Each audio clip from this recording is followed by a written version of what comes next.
Hi, I'm Lindsay. Hi, I'm Christy, and we work with Globe International. Working with missionaries, we hear stories of the struggles, the humor, God's goodness, and a little side of crazy. Hey, that's who we are. This is Crazy Missionary Stories. Hello, and welcome back to Crazy Missionary Stories. Today we have our special guest, Miss Helen Smith, who was serving in Costa Rica for 37 years. So, Miss Helen, will you start out by telling us what you're currently doing in your life right now? Hello, everybody. This is a real privilege.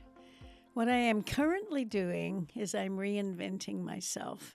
So at 76 years old, I'm not looking back, I'm looking forward. So once a missionary, we're always on mission. Walk us through how you felt the call to go to the mission field, how you decided to go to Costa Rica. My husband and I were living in a Christian community in Idaho, and the conditions were difficult.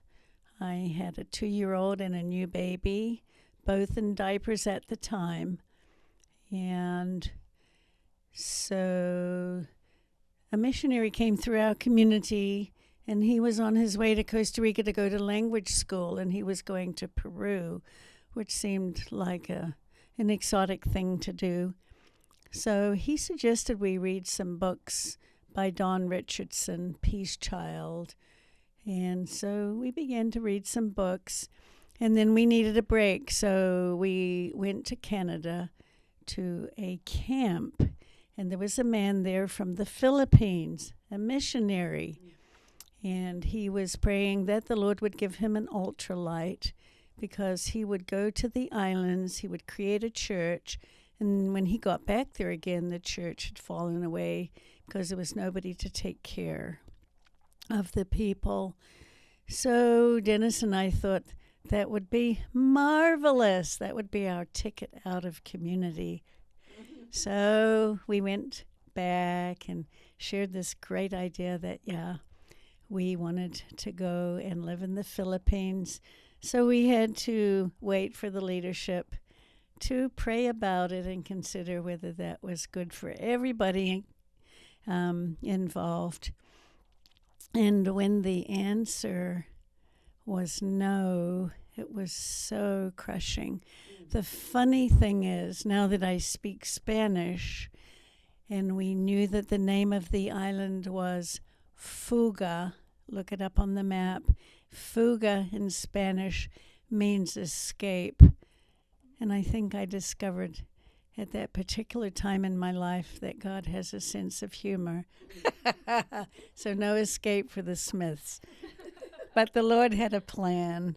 So I'm curious, if you're comfortable, what kind of community were you living in at the time?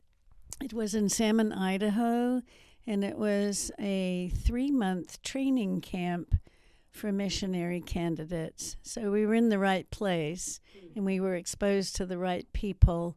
It was just a matter of sorting out motives and waiting on the Lord for his calling and his release. So that's where we got the missions bug.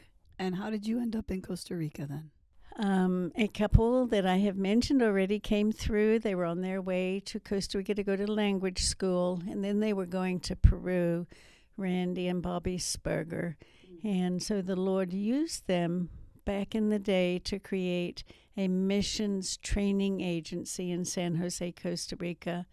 And so... Do you want to name the agency? The agency is called FEDEMEC, Federación Misionera Costarricense, which still exists today and has the honor of having sent many missionaries into the 1040 window. That's their target, reaching the Muslims for Jesus. Praise God. They asked if our fellowship couldn't send a couple down to Costa Rica. So that was in 1986. So Dennis and I and our 2 little blonde girls, one 6 and one 4 years old, put 2 mountain bikes in a box and 2 suitcases each. Remember back in the day, 70 pounds a suitcase? That was a lot of stuff. So we moved to Costa Rica and went to language school for a year. The good old days. It was fantastic. I just an interesting note. I don't know, Lindsay, if you know the history here, but when I went to Costa Rica, Helen was the interim director at the orphanage, and I sent in an application thinking, I think I'd like to see if I could maybe work as and they call them tias, like a work in the house. And at that time, anyway, they did. And Helen saw my application, and she's the one who opened the door for me to be able to go to Costa Rica and serve in the beginning. So I met Helen right away, and so she's been a part of my journey along the way. And now she's a Globe missionary, So Helen, I don't know if you know, but when I was back in Costa Rica this last year, I met with the new director of FEDEMEC, and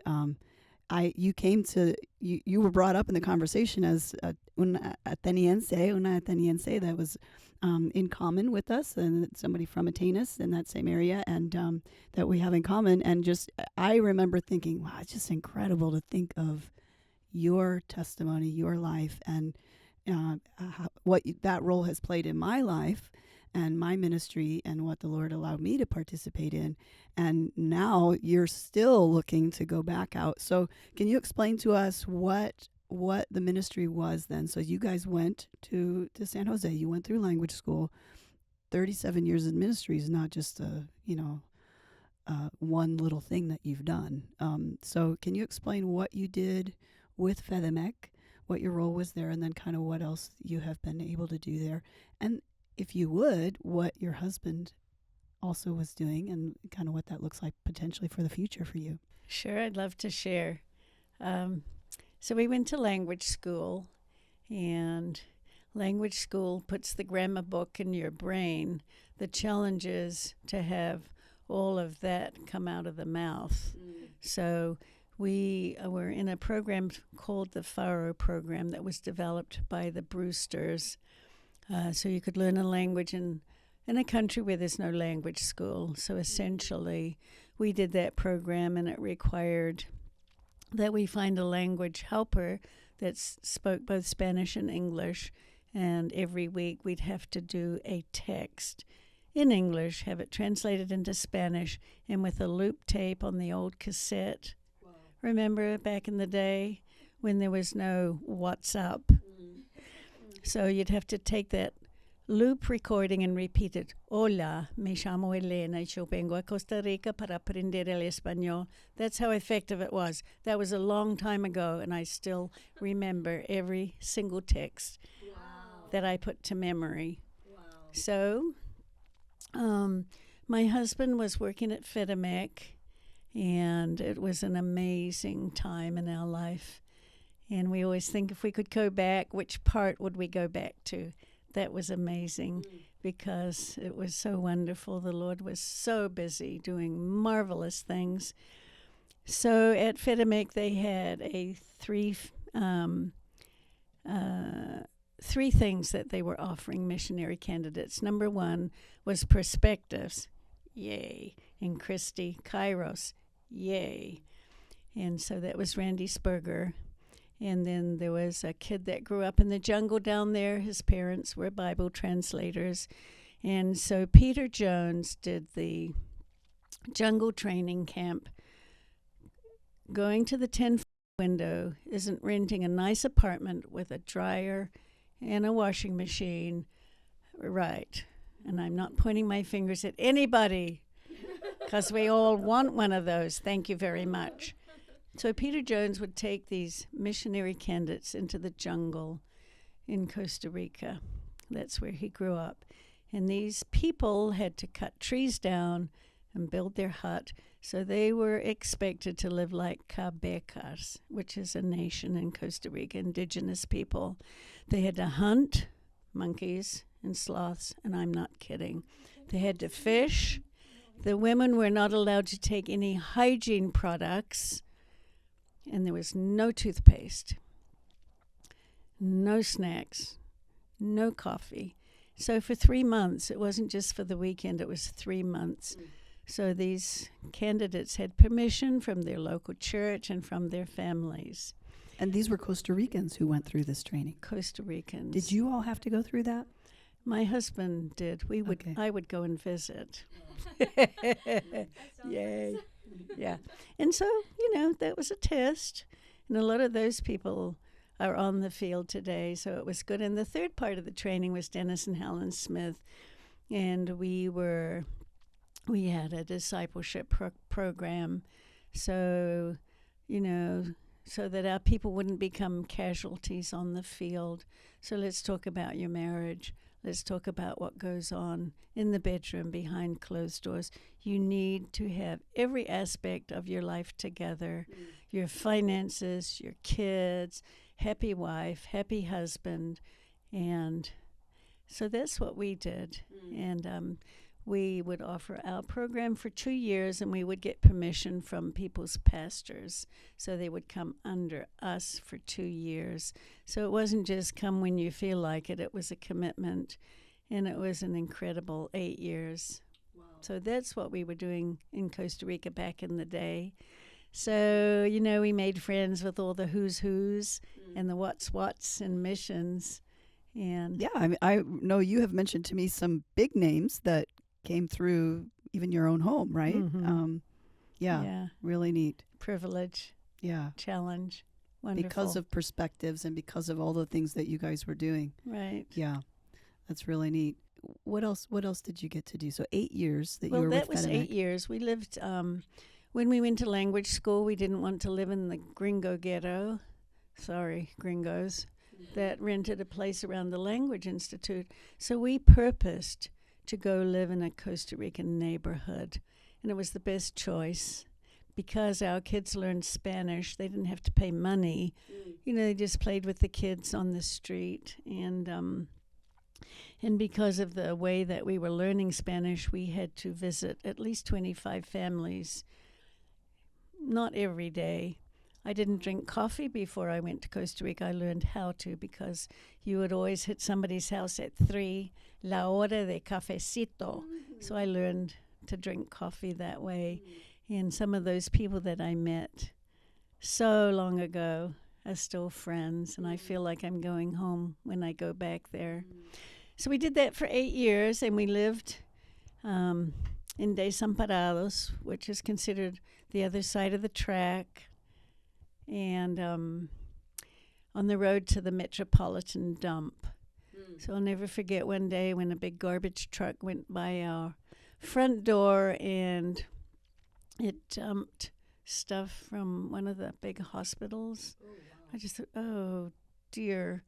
And so I was having trouble with my health. I had been an asthmatic, and so just the contamination in the days before they had vehicle inspection and thick diesel fumes, and my curtains in my kitchen, which were along the road, were always black. Wow. So, yeah, my health took a dive, and I would have to go and get nebulized so I could breathe. I was injecting steroids, and it got tough. So our doctor said, either find a different place to live in Costa Rica or leave the country. So we went to look in Atenas for a place to rent, about an hour out of San Jose. Atenas is the best climate in the world. Who said that? Yeah, right. I think the National Geographic pegged it. Yeah. But they use that now to sell real estate. Because right now it's 95 degrees and we have an active volcano. Yeah. Believe it or not. True. That's the best climate to be in, active volcano. So we went to look for a house to rent for my health. And there are chapters. Nothing is the same forever. Yeah. Your kids grow up. You get older. Your circumstances change. Your home church splits. People drop off. Your finances change. So you have to grow up with it and open new chapters as you go along. So moving to Atenas became a new chapter. So when you moved to Atenas, you were no longer part of FedEx? Or were you still with FedEx for a time? At that time, we met a man that invited my husband to start going with him to the Quebecer Nation to show evangelistic movies. So my husband started to do that because that was a marvelous invitation that led into their going into Cuba. So they worked in Cuba for 18 visits, fly to Georgia, get medicines, take them into the AIDS patients in Cuba in the sanitariums there. Back in the day when you couldn't have a Cuban stamp in your U.S. passport, so the government offered, because the medicine was so valuable, that they wouldn't stamp the passports. And one time they did. So when you used to get your tickets to fly from a travel agent, and they used to put 1 million stamps, like postage stamps, in your passport. And so one time when Dennis had the Cuban stamp in his passport, the travel agent did him the favor and put the stamps over it. But with the medicines, a lot of movie projectors and movies went in.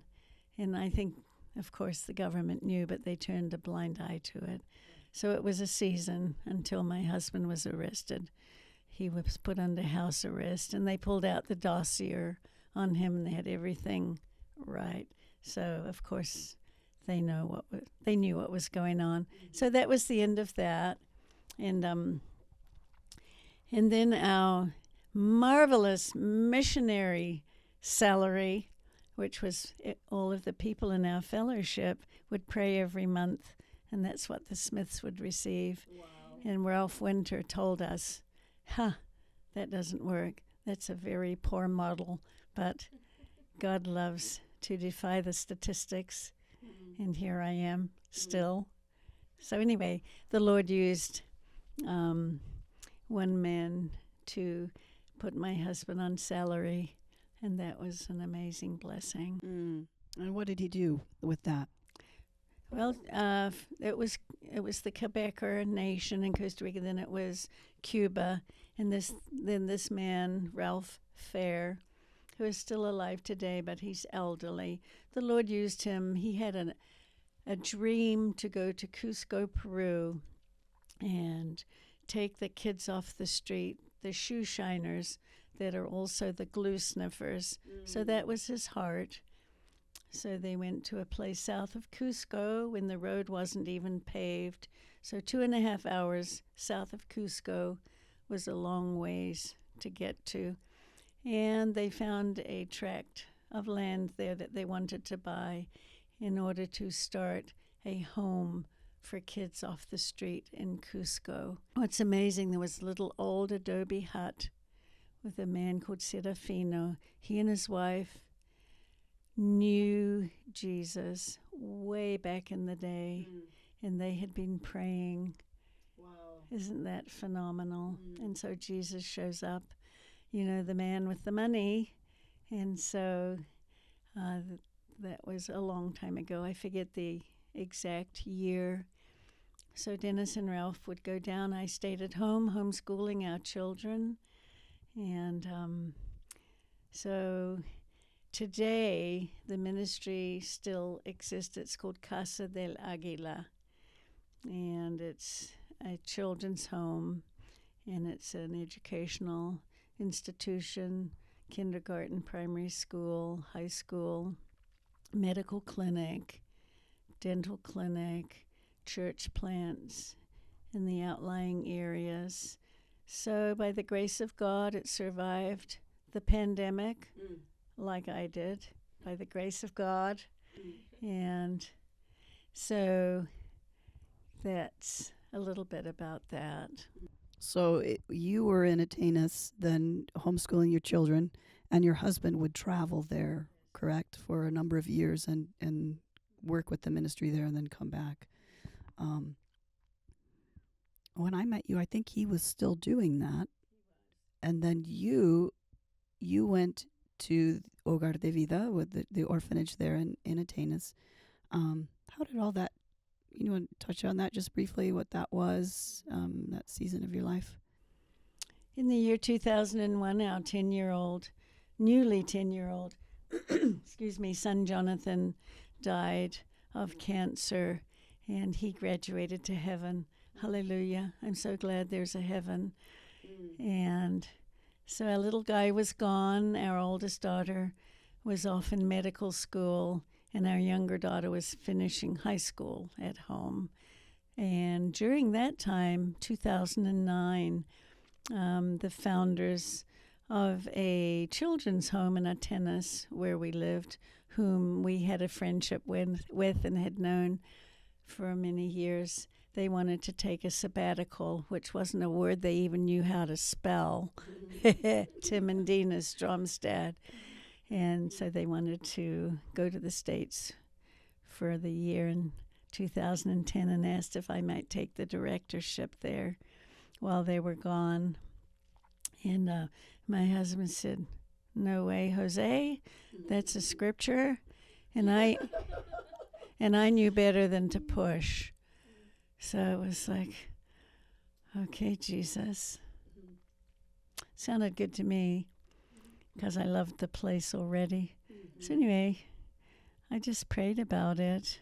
And one day Dennis came to me and says, "Honey, I believe the Lord wants you to consider it."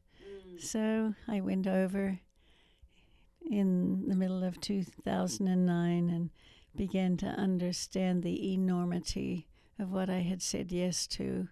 So it's good to be overwhelmed because then God shows up. So Tim and Dina went to the States in 2010, and I took on the interim directorship. And when they came back in 2011, I just kept hanging around. And that was 12 years of my life. And in the beginning of the year 2012, my husband had the most glorious day of his life on earth. And he closed his eyes and went to be with the Lord that he loves. So the man I married, that I thought we were going to get old and die on the mission field together. So I have the honor to continue serving Jesus alone, which is interesting. So obviously my kids left home eventually. My daughter graduated from medical school and moved to Houston to work in MD Anderson and reinitiated a friendship. My daughter was born in Trail, British Columbia, in Canada. The man she married was born in Trail, British Columbia, Canada. The same English obstetrician delivered both of these babies. It's crazy. Isn't that great? Yeah. And Nathan had his eye on Ashley. And Ashley was oblivious until she wasn't. So they ended up getting married. That's incredible. Yeah. And she was raised in Costa Rica. She was. And then they met. And he was in the same raised place? in Houston. Okay. Yeah. Wow. That's really neat. And now they have how many children together? 5. And a potbelly pig. Oh my goodness. And You would like that. yeah, those are my goals right there. Get a pink one. Oh, yes. They're cuter. So anyway, and my other daughter graduated high school and went to Columbia Bible College, which is now Columbia International University. Then went to do her grad work in San Francisco. So everybody left Costa Rica except me. And so you've continued with Hogar de Vida until what year? Well, in the pandemic came, my daughter called from California and says, "Mama, what are you guys going to do about COVID-19?" And we hadn't heard about it yet. I thought, oh, another bird flu, right? Mm-hmm. So go home for 2 weeks. So I took my computer home for 2 weeks. 1 month, 2, and a whole year went by.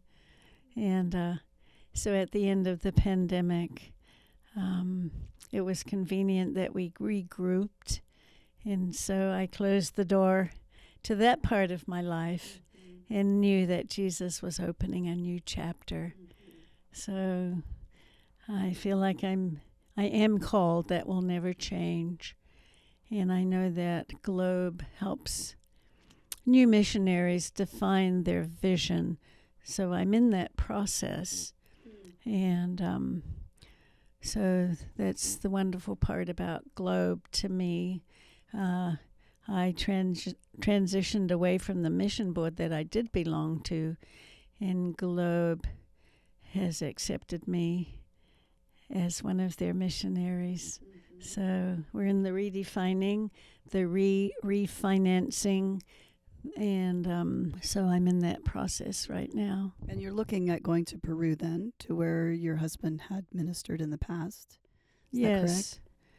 Yeah, I always got a no from the Lord about going to Peru before, because obviously what the Lord wanted me to do wasn't finished. And eventually my husband and I were going to go there and live. God had other plans, and they're always better. And we have to adjust sometimes and get with it. What was the question? I forgot. If you'll be going to Peru. If that's kind of what the vision is that you're looking so at. Opening a new chapter. So it's like, okay, what now? And the Lord gave me permission. Interesting. So the Lord might say no for so many years, and I have written documentation because I keep a spiritual diary. No, no, no, no, no, no, no. And it's like, why? Like, really? Like, why? Jesus? Until, Lord? And when he says yes, it was like, I thought I was hearing things. So I have yes, a big neon red yes. It's like, okay, so what does that mean? So I'm opening that package, and I am, following Jesus to a new place. Of course, I have relationships. I have an invitation. I have to figure out what the Lord wants me to do because, at 76 years of age, there's a lot of things I can do. Some things I can do very, very well, and other things I don't do as well. But none of that is important. It's following Jesus and figuring out what he wants me to do. Well, I am curious and kind of want to go into the past, if that's okay. If you're comfortable with sharing how you came to know the Lord. I don't know your story. I know Christy might know a little bit. So if you're comfortable going down that path for a little bit, maybe an abbreviated version, but I have never learned to give a 1-minute testimony. In fact, whenever I'm somewhere with Christians and we're eating a meal together and somebody says to me, "Oh, would you like to share your testimony?" I know I'm not going to be eating lunch. Oh dear, oh dear, oh dear. So I need to have a card in my purse with the highlights, and I just go A, B, C, D. that's a good idea. The main points. So, oh dear. Well, essentially, born and raised in New Zealand, and when I turned 21, you get the key to the door. It was the first time my family ever went out to dinner together, believe it or not. Helen is 21. So that was to celebrate your 21st birthday? 21st birthday. Okay. Wow. Isn't that something? And can I ask, why was that you never went out to dinner as a family? Probably economics and culture. I didn't know. It's just the way it was. Yeah. So when I turned 21, I inherited some money from a spinster aunt. There you go. There's the Kiwi accent, which I've lost, by the way. Sorry. I married a North American. I hear it every once in a while. Do you? Yeah.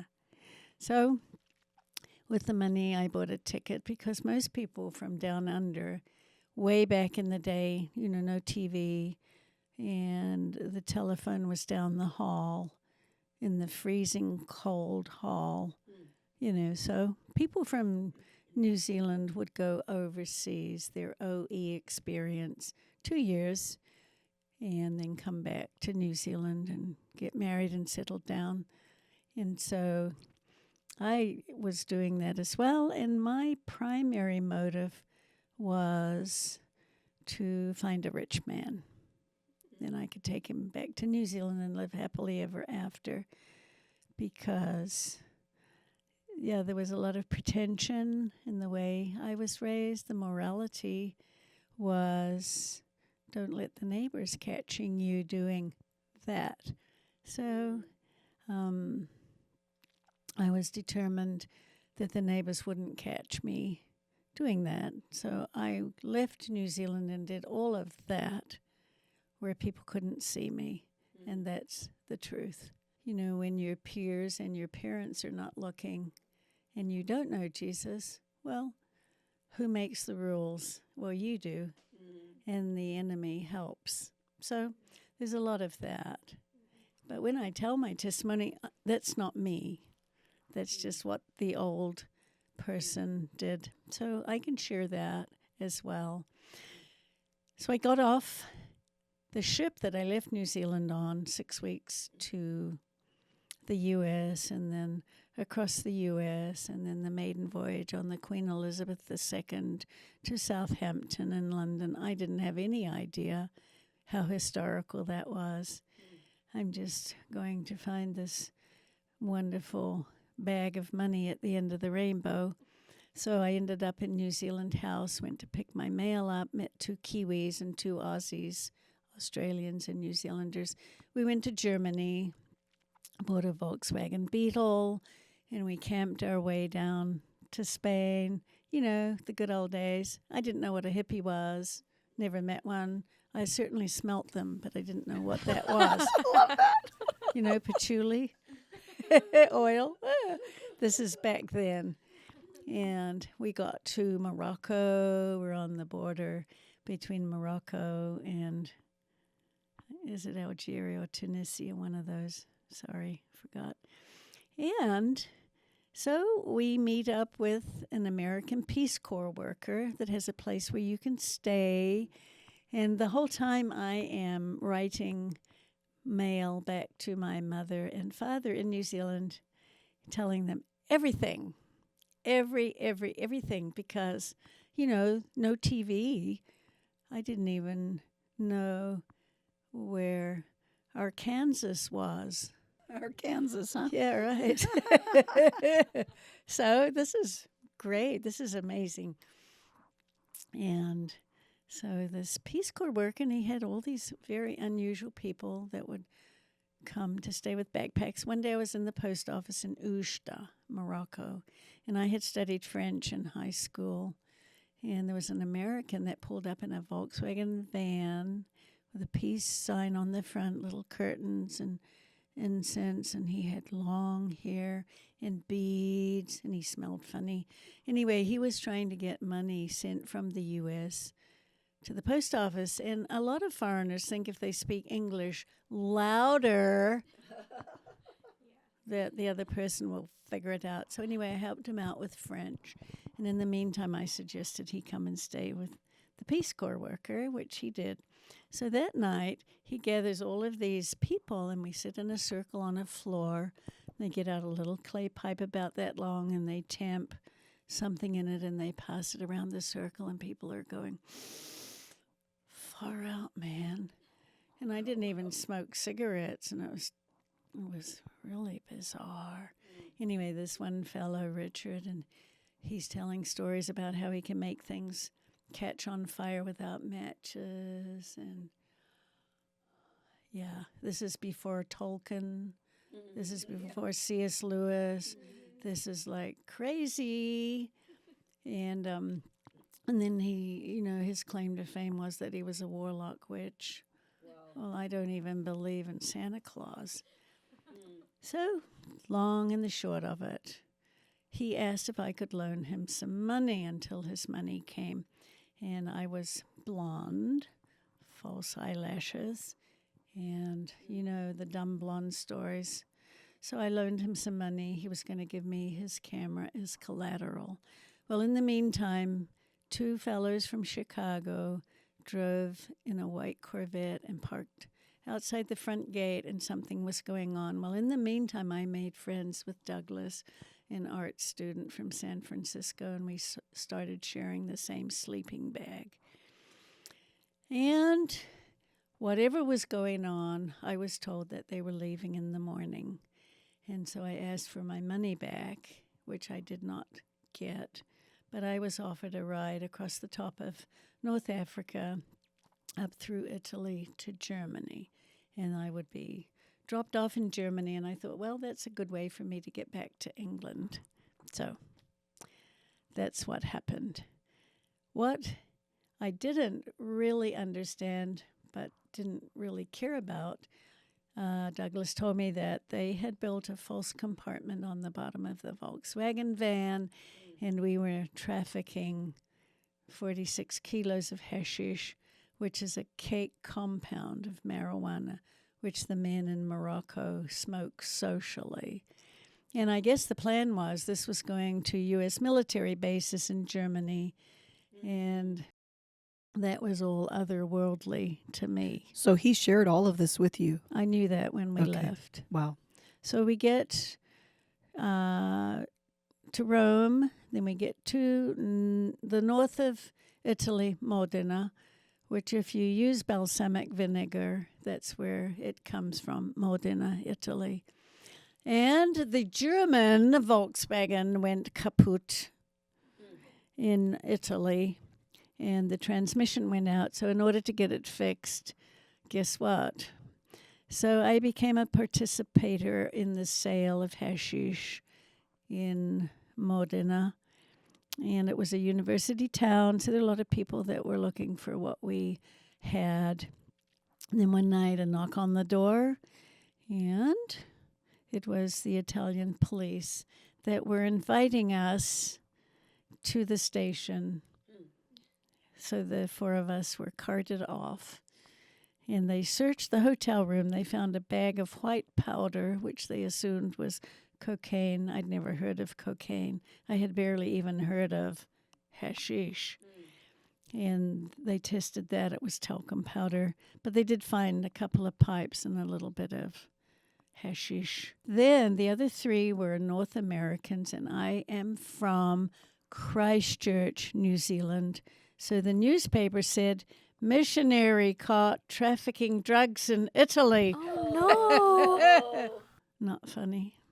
So anyway, they knew that I was different, so they had me alone in interrogation, and they said, just tell us what's going on and we'll let you go in 2 weeks. Well, they lied, but I didn't. So I told them about the hidden compartment in the Volkswagen. In Italy, you are guilty until you're proven innocent. So because the three of them and me, we didn't have any family in Italy to visit us and bring us wonderful meals on visiting day. They let us have colloquio, visiting time together.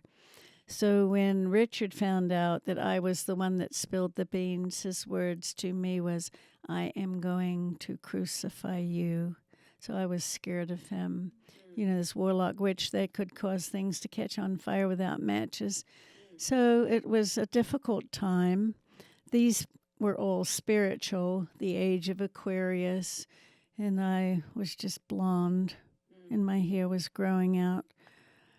So anyway, there was a man in town that read our story in the newspaper, and he applied to the authorities, I think 48 times before they gave this missionary in Modena permission to come and see us, Wheaton graduate.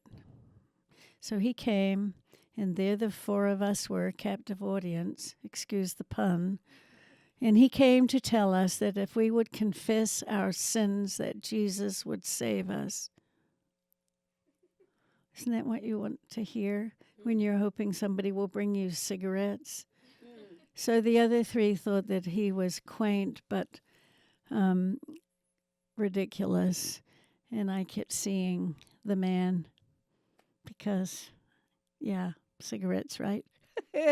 Is that what you said? You wanted cigarettes? That's No, why I you kept didn't saying? tell him that. That was my hope. That was your hope. 1 month, 2 months, 3, 4.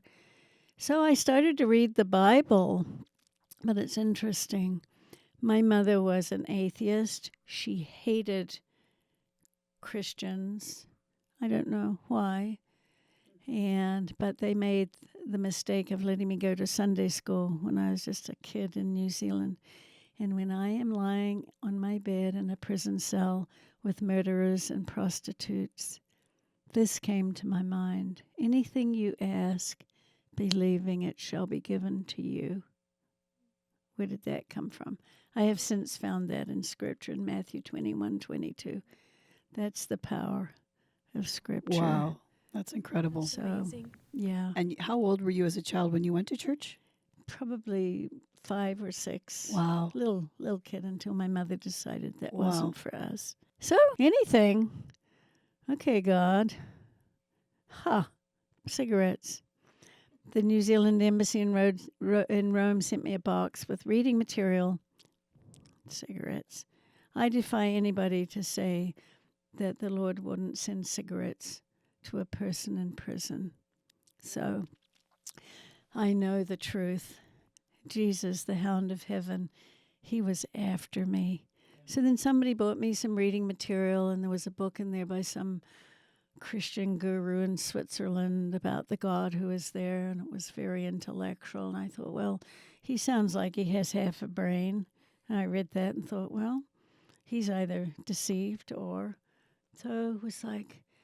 And then I said something about a prisoner, and you don't call anybody in Costa Rica stupid. You can call them a lot of things, but that's a bad word.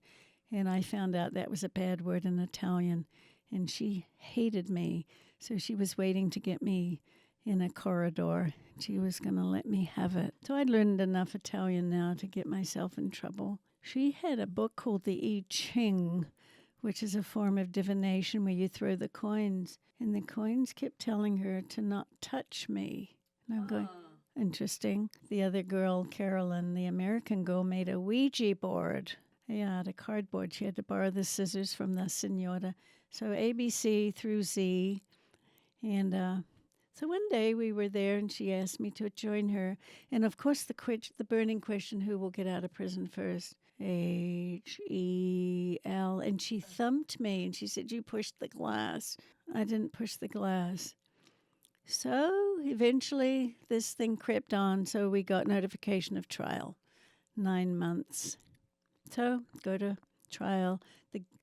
It was full, all the university students. During the trial, I found out that this fellow, Richard, had escaped from a bust, San Diego, California, made his way to Sweden, and now is in the hands of the Italian police, and he's wanted by the FBI.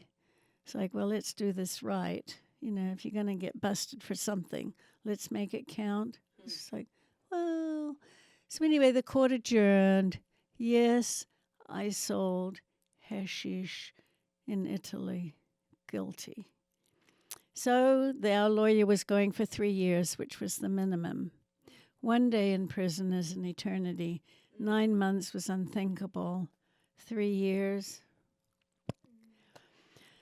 So they all came out, and we heard that Richard from Chicago, Illinois, 5 years. And then they calculate how long it will take you.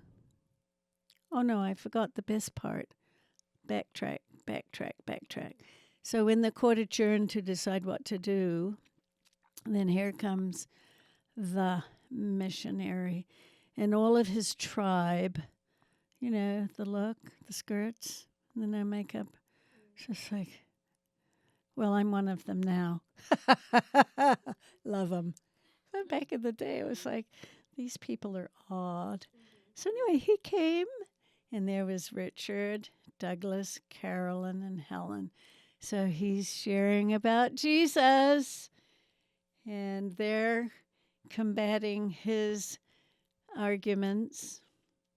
And then Mr. Weens turns to me and says, well, Helen, what is it for you? And I had a vision. I've never had one since. I think it was a vision. It's like the TV turned on, and I could see God. He's sitting in his throne, and he's looking down at me. And the day of my visitation.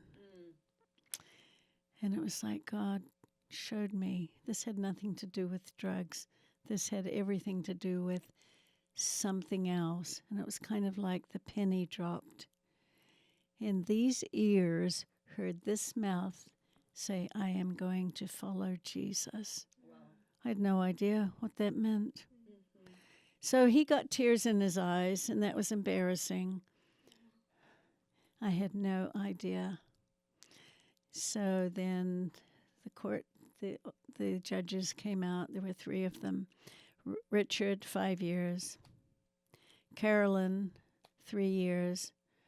Douglas, who just came along for the ride, 3 years.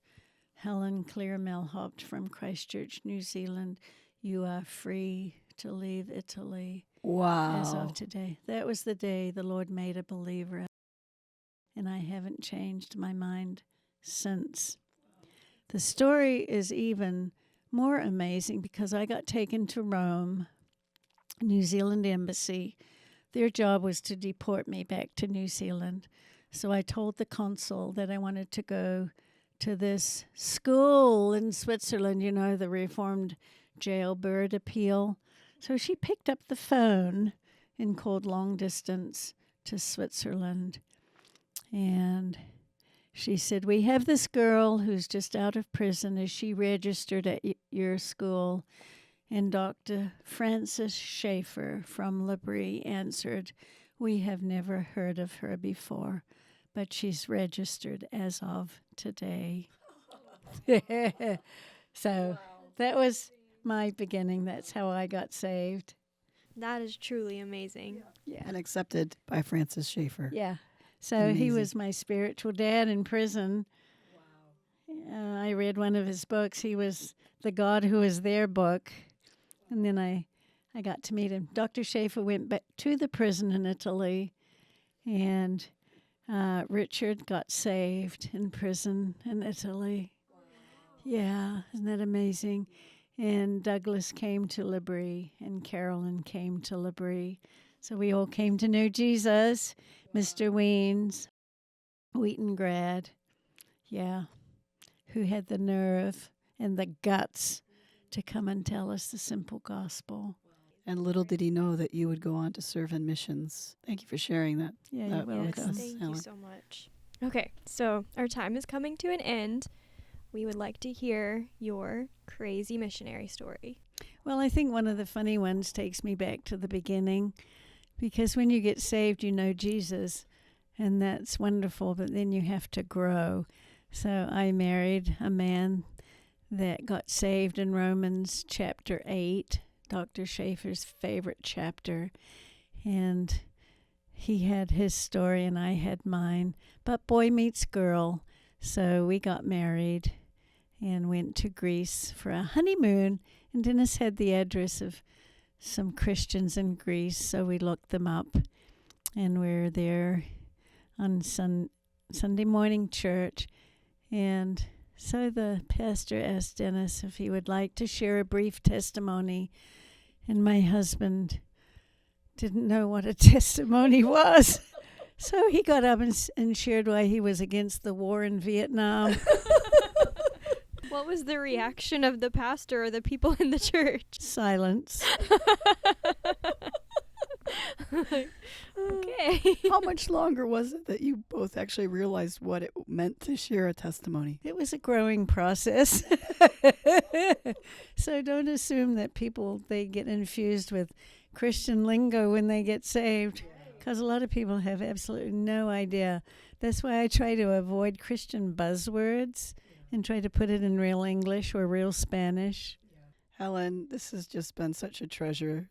Thank you for being here with us today, and thank you for being a part of my life and opening the door for me to go to Costa Rica, because you were the door opener, really. And it's been just an honor to know you. I'm so thankful that you're part of the Globe family now, and it would just be a joy to see what the Lord continues to do in your life and through your life as you just walk with Him on your journey. Thank you for sharing a portion of that with us today, because I know that's just like a drop in the bucket. Yes, yeah. Thank you, Christy. It's a joy. Thank you, Lindsay. It's a joy. Thank you guys so much for listening to Crazy Missionary Stories. If you are listening on Spotify, don't forget to follow us and give us a 5-star review. If you're on YouTube, don't forget to subscribe, and of course, share it with your friends. Thank you guys for listening. See you next time.